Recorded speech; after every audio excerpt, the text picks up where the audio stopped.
quite a bit of information about the sightings. We get drawings of what the vehicles look like, whether they landed or not, whether they saw any people with them, extraterrestrials, things like that. And we would get pictures in of the supposedly AVM or satellite areas they picked up on the Soviets, what they were building sites. And once in a while, an anomaly would show up on the picture that didn't belong there. A round object, a triangular object.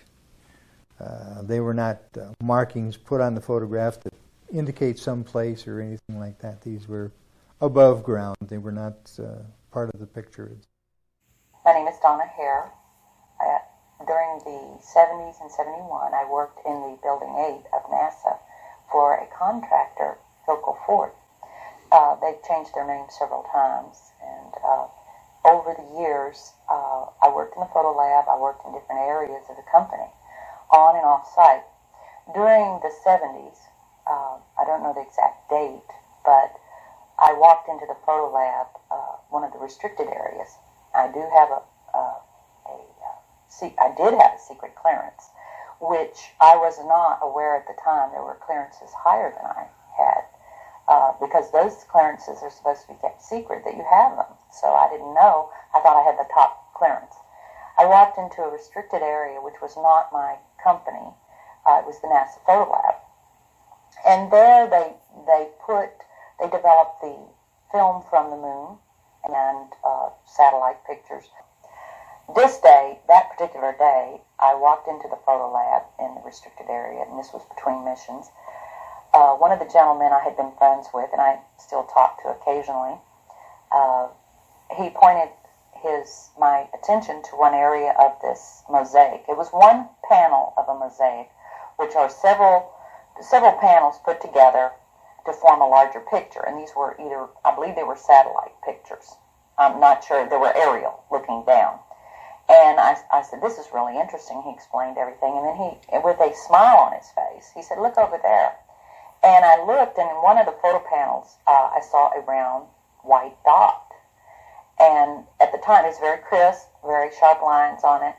And I said to him, what is that? Is that a dot on the emulsion? And then he's grinning, and he says, dots on the emulsion don't leave round shadows on the ground. And there was a round shadow at the right angle, at the correct angle, the sun shining on the trees. I saw pine trees. I didn't see a coastline. I don't know where this was.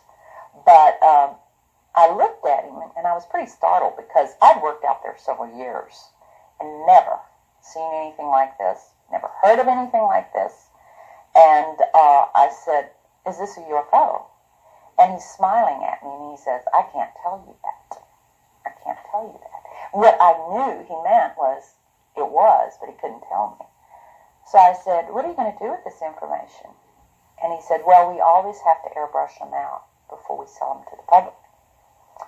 And I was just amazed that they had a protocol in place for getting rid of UFO pictures. So as a precaution, they were put in quarantine for a little while. This particular man was in quarantine with them and was part of their debriefing. He said that a lot of them talked about their experience in seeing these craft follow them. I believe there was 3 on the moon when they landed.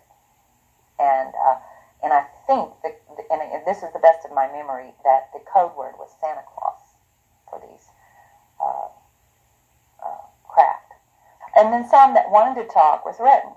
If they talked, they'd sign papers not to talk. They would have their retirements taken away.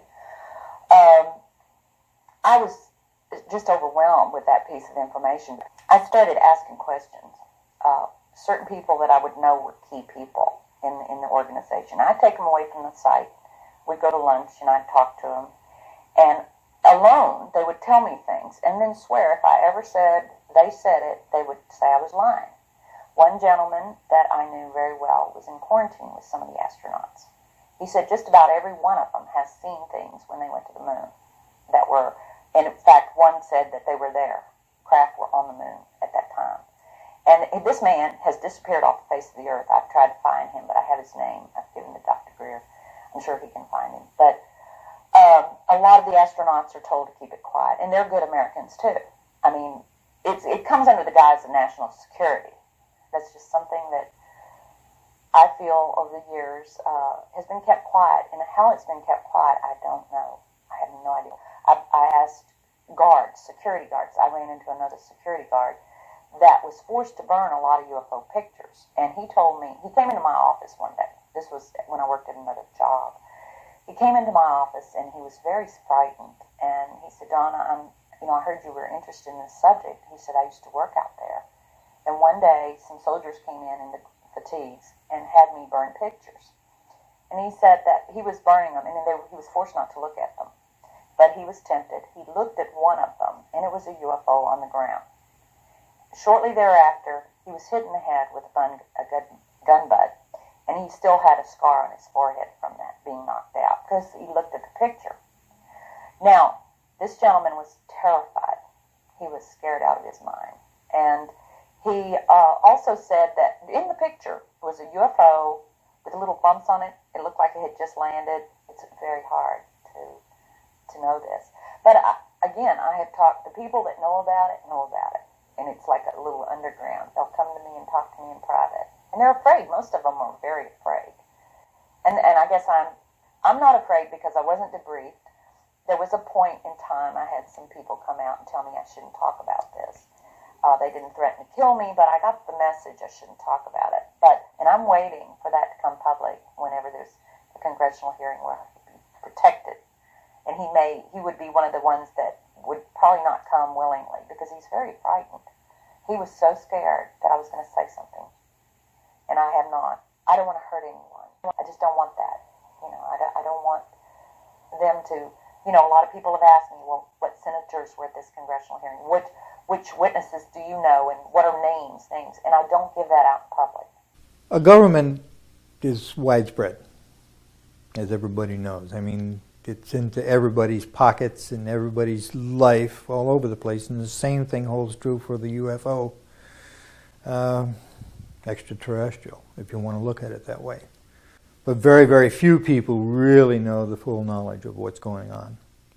It's held very tightly within black covert operations. TRW, Johnson Controls, Honeywell, all of them at some point or another became involved with the intelligence field, certain works, some of Phil Corso's early back engineering projects.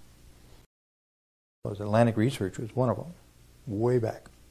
Entities that were created out of people in the Pentagon to become a quote-unquote Beltway bandit. Received projects, grants, and monies to do certain projects that were so highly classified, even though, there was only a top secret, but so compartmentalized that, only about 4 people would know what was going on. But as far as UFO and intelligence and extraterrestrial goes, it's right at the top. And I would say that the president has such limited knowledge of it. I know Carter did not have any knowledge whatsoever. And I worked right there with the organization, President Carter's organization. And the truth is, they have hidden things like UFO and extraterrestrial information from us for years. Not just the current era, but back before the 1900s.